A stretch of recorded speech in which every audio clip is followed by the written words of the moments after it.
یکی دو تا مشتری ها پیام دادن و عکس پخش بهم نشون دادن که اکثرا 4 تا سوراخ مثل این پخش داره، مثل سمن، پژو 405 داشبورد جدید 4 تا سوراخ مثل این داره و پرسیدین اینا چی هن؟ این مال در آوردن پخشه. چطور؟ شما باید 4 تا اسواگ مثل این بکنین تو این سوراخ ها تو آخر.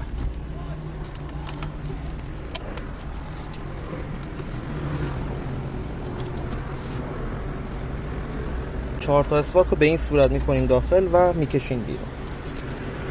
حالا من یه جا بذارم دو دستی بگیرم. خب رفقا به این صورت جدا میشه. زمانی که اسواگ رو انداختیم داخل میرن پشت این خارا، میبینید خارا رو میدن سمت بغل و از این گوشه رد میشه. این هم موضوع امروز.